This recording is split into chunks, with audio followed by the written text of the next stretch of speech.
Ladies and gentlemen, boys and girls from all around the world, welcome to a brand new installment of Global Impact. My name is Ali Mehdaoui, and I got a special guest. She's a rock star. She's amazing. She's incredible, and she's got a track record that's going to make you say, whoa, wait a minute, who am I listening to? She goes by the name of Alicia Edwards, and she is with Global Impact Wellness Group out of Baltimore, Maryland. And I am so excited because I get an opportunity and a privilege to collaborate at least once a month. And we've done a lot of fun things from locally, from Six Flags, from outings. Even we traveled outside of the country together to Mexico, and we had a blast. And you, ladies and gentlemen, get to hear her greatness today, her role, her impact, and what she's passionate about with her contribution as a partner in Global Impact Wellness. So first and foremost, Alicia, thank you so much for giving me this time because I know you could have been doing a lot of different things, and I appreciate you for that. How are you? I'm doing well. Thank you for having me. I know you just gave an amazing introduction to myself, so I'm just going to keep it really brief. I am Alicia Edwards. I am the Executive Director of Impact and Innovation here at Global. And as much as we do here, I do love being here. I do love the work that I do. And I can't wait to, talk with you and talk with you guys about what I do and how global is going to become global, but not only become global, but be great because we are great. I love that. You impact and innovation. What does that look like from a day to day for Alicia? Mhm. So, with impact and innovation, I think that it starts off with understanding the history of who I am and what I've done. I do have a background in social work, so I do have 2 degrees in social work as well as a concentration in family, youth, and communities. So, my background is a lot of community work, a lot of working with youth, working with just people in general and bringing them resources, but then also following trends and plugging in resources that are needed based on the trends that are provided. So when it comes to impact and innovation, it's coming in and saying, hey, how can we make a bigger impact? How can we take what we have and make it bigger? How can we take what we have and make it more productive? How can we take what we have and read the data and see what the people in our community, the clients that we serve need, and then be able to provide them with that need. So innovation and impact is sometimes looking at it from a different lens, looking at it from a different scope, looking at it from a different point of view and saying maybe this is working great, but there is something else that can work better for our clients. And we love to say here that whatever we do for our clients, we would want to do for ourselves. We wouldn't give our clients or we wouldn't do for our clients something that we won't do for ourselves. I love that. Was this something that you've always been passionate about, or did you have somebody in your family that was already in the space and just kind of guided you into it? Talk to me about how do you get into the world of service and because it truly is a big sister to the world at all time, 24/7. So where did the passion start from?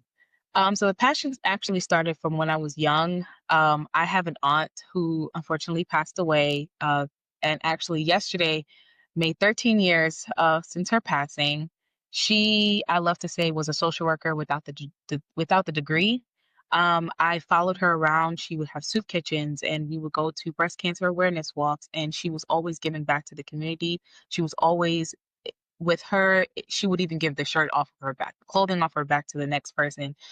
Because for her, it was always, you know, there's always going to be someone less fortunate than you, and don't ever get to the place of pridefulness that you can't give back to the next person, no matter what stage in life that you are in. And so when she passed away, we actually had a one-on-one right the day before, no, the day of that she passed away. And her words to me was to continue being great, continue doing what you're doing, and remember your kindness and remember, the people around you. And since then, it has been a mission for me to, continue doing that, to be of service to the people around me, to remain humble, to understand that there's always going to be someone less fortunate than I am. So always to be grateful for what I have. And then in addition to that is that my sister's a social worker. So when I was trying to pick a career of like, I want to continue doing the service, but I want to stick with this. How can I continue doing that? My sister's been in a social worker for 20 plus years now, and she really helped me understand that this is really where I wanted to be and really what I wanted to do.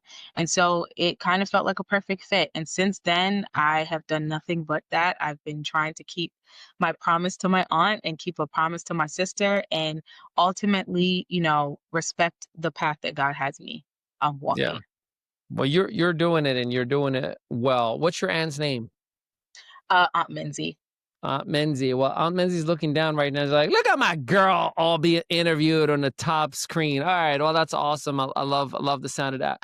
October 10th happens to be the Global Mental Health Day, and with being in innovation and impact, is there anything that we should expect from your department or from Global Impact Wellness Group as a whole to celebrate and provide some resources to the community? So absolutely, there is some upcoming things with World Mental Health Day on October 10th.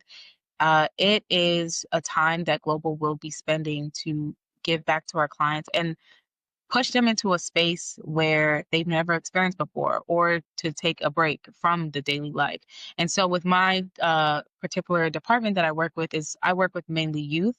And with the youth, we're actually just coming out of Suicide Prevention Month.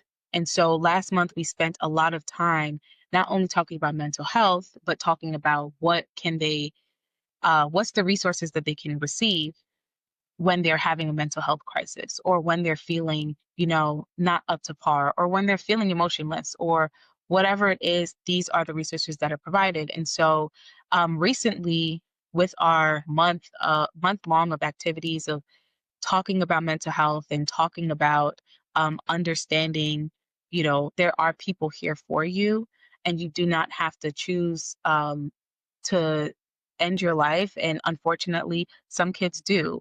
And with that case, we want to make sure that we're there for them. And so going into this month being National Depression and Mental Health Screening Month, with October 10th being the Mental Health Day, we want to make sure that we are implementing. So Global actually now has been really forcing um, wraparound services for our youth. So right now we did a poll. We've been doing surveys with our youth. Who needs therapists? Who needs a PRP work? What do you need and how can we provide that for you? And so leading up to October 10th, that's what we're doing. We're getting our youth who need those services. We're getting them the therapists. We're getting them the PR. We're getting them the additional support. And this is an everyday battle. I was just on the phone till late last night yesterday trying to situate that for one of our youth. And so it's leading into even with the fall and then the winter season, a lot of seasonal depression happens for our youth. And so we want to make sure that even going into this month, talking about depression with them and letting them know the signs of depression. And here are the resources provided. So on October 10th, and leading up to it, we are like planning spa days for our youth. Have that in the works. We are trying to make sure that they have the resources that they need along with therapists, just doing those outside events that I know you've been a part of with us these last couple of months as well. And it's fun to witness right beforehand. One of the things that you've mentioned, you said, sometimes it's a battle. When you say a battle to get the patients on board with the system, the clients to buy into the concept. Like, what is the actual battle? And I ask because there are listeners who may be parents of certain youth who may be listening to you and say, okay, I can do certain things to get my youth to buy into a treatment or just an environment that can make them better. Talk to us about that battle itself. So oftentimes when we're talking with youth, the battle necessarily isn't um, articulating what they're saying or what they're feeling. The battle comes from not feeling like they have the support or the space or the safe space to be able to articulate that. And so, with the program that we provide, our youth drug prevention program, the main focus has always been, and I think will forever be, is creating a safe space for youth. And so when we're talking to parents, a lot of times, and when we're talking to our youth, we see that it's just because they don't have a safe space. Monday, we had our session with them, and we were talking about their support systems and their relationships with the support system that they have. And many of them were just saying that the people that they want to support them, some of them they don't feel loved from. They don't Mm, feel, they don't feel heard. They don't feel seen. And when it comes to talking with youth, it's taking a moment to step back and say, "Yes, I know I'm feeling this way. I'm feeling frustrated, but in this moment, I just need to listen. In this moment, I just need to create a safe space that, yes, even if they may curse, and even if they may say something incorrectly, and even if they may say something that is not necessarily going to sit well with myself, I need to just sit here and listen to them and try to understand them best. And going into this month and going into this season with youth, where they can't be outside because activities are slowing down. It's not summer anymore, so they're going to be stuck at home. They're going to be stuck in these enclosed spaces. Is providing them the opportunity to say, "Hey, I'm feeling this way, and I know that this may contradict what you are providing for me. I'm feeling this way, and I don't know why, or I'm feeling this way, and I need help and support through feeling this way." And so it's just showing up and actually listening, and that's really the battle. The battle is um, that that dissonance between articulating what they want and having the space to actually articulate what they want. I just want to say to you that sometimes when life show up and we feel depressed, we angry, we frustrated, we confused, we having suicidal thoughts, we dealing with mental health issues, challenges, and demons. I want you to know that I've been there. I'm that person. I had them issues. I had them challenges. I went through all of those struggles, man, to try to get my mind clear, get my spirit right, get my heart right, man, get focused back on life. And it took me having to go to treatment, man.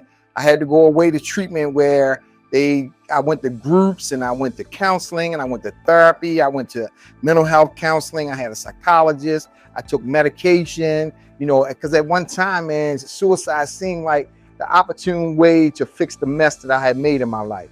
But because I heard someone say that treatment is available and that treatment worked, that I gave it a shot, man. I gave it a chance, and I decided to go into a treatment facility, man, where some people was able to love me until I learned how to love myself. And through that, man, I went to school. I got educated about the disease of addiction, about mental health. And now I stand here today, and I want to let you know that I am you. And I stand here today, man, and I am so proud to be a part of the solution and not the problem. I'm helping people here at Global Impact Wellness Group, man, transition their lives, become whole and well once again. It's a beautiful thing. Treatment work, treatment is available. If you're struggling with anything, give us a call here at Global. We got you. Awesome too. Just I love the way you broke that down. What would you want if there's any person that is hesitant on taking part of treatments? Because I know sometimes, even especially younger, clients or patients, when they hear the idea of treatment, it's stigmatized, right? It's okay not to be okay. I share my story all the time. Dr. Givens and I have had many of these conversations on and off camera.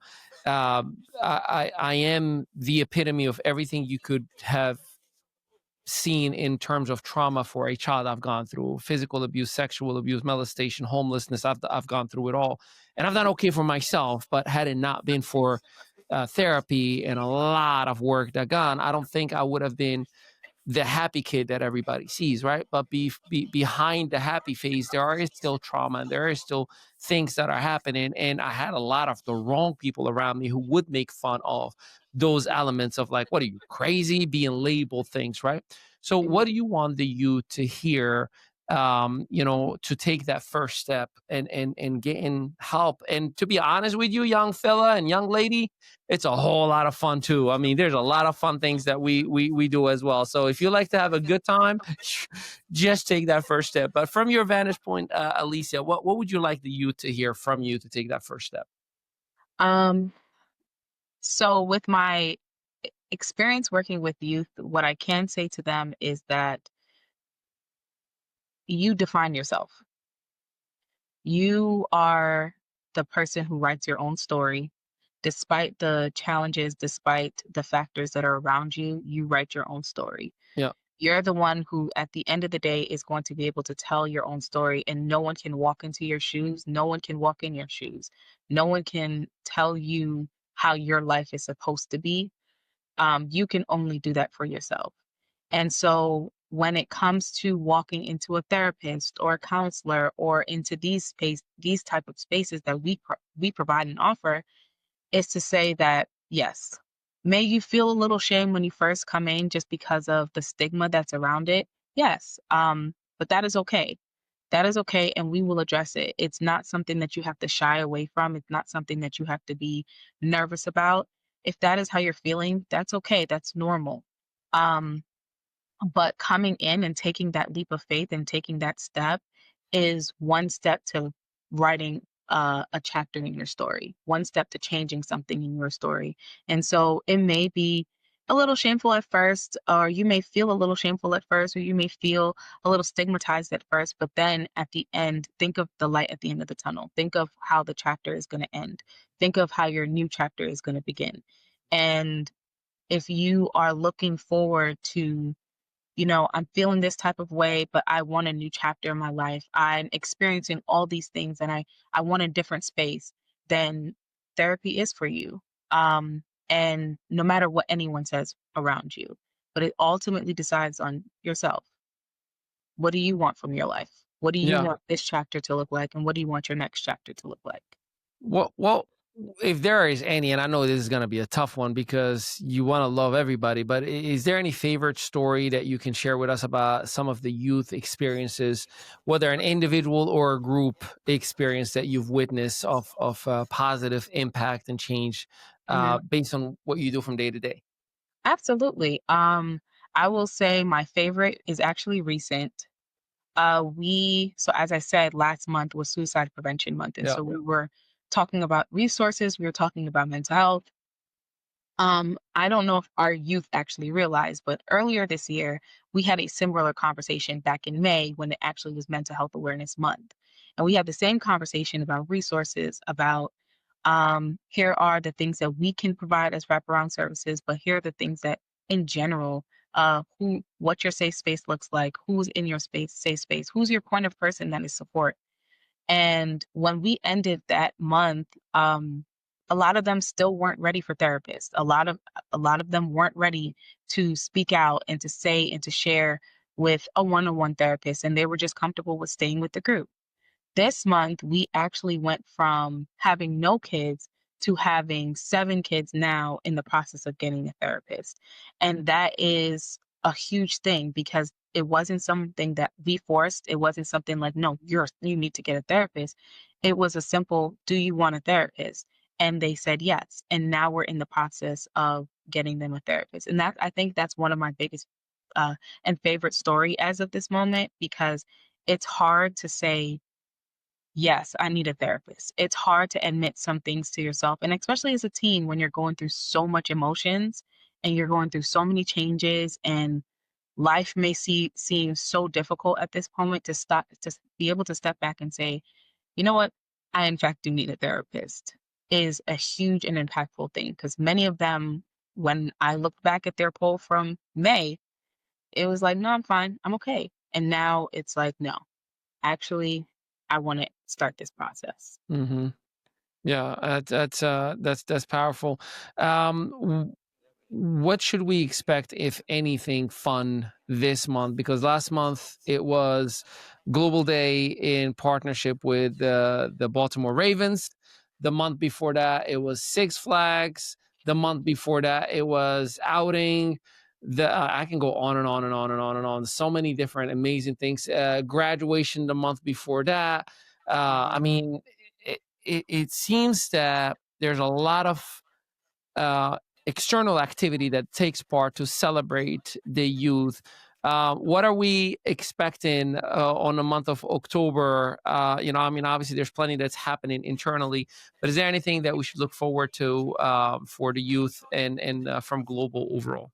Absolutely. Upcoming, we do have as I was saying, leading up to our mental health day, and then even after the mental health day we're actually planning a spa day. So an actual Nice. mental health day where with our youth can take a break and we can actually, um, support them beyond just having conversations, beyond just therapy, but actually bringing them out and say, and we're having masseuse, yoga, we're looking at the whole works. So it's not just we're gonna sit and talk with them. It's like, no, maybe you just need a massage.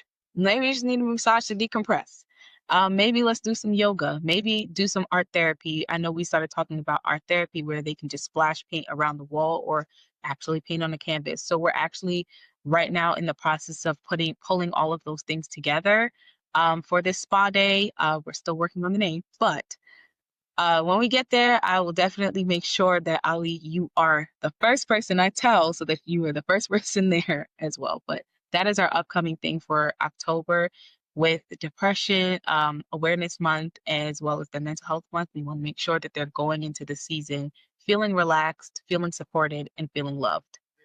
Right on. Well, we are excited. Not only we want to celebrate the youth, not only we want to create our contribution, obviously, to all things. So, for anyone listening with youth, or for anybody, regardless of your age, that needs any assistance on all things mental health, who's dealing with potential substance abuse as well, globalimpactwellness.com. There's somebody waiting for you right now to assist and to help you out. So, do not hesitate to take that first step.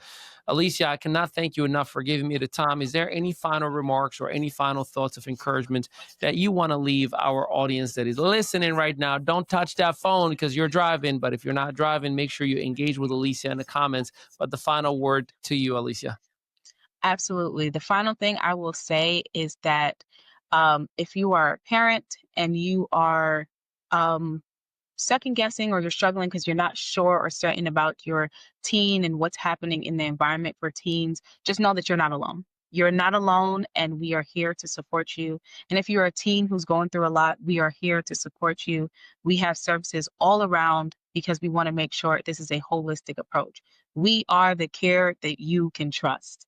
We are not only focusing on the youth, we are focusing on the family as a whole unit. We want to make sure that you're okay. We want to make sure that you're seen, you're heard, you're loved. And if nobody else tells you, you're seen, you're heard, and you're loved. And we are definitely the care you can trust. And I hope that if anything is going on, you feel comfortable enough to be reaching out and tapping the next person next to you to say, hey, I need support.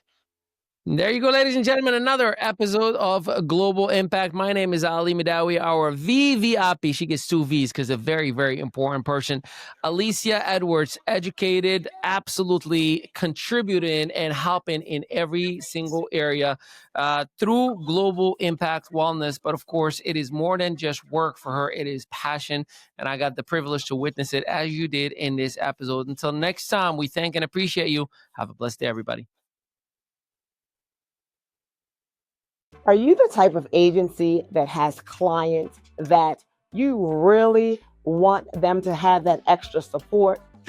But in having that extra support, you're worried about paperwork, you're worried about the responsibilities of communication.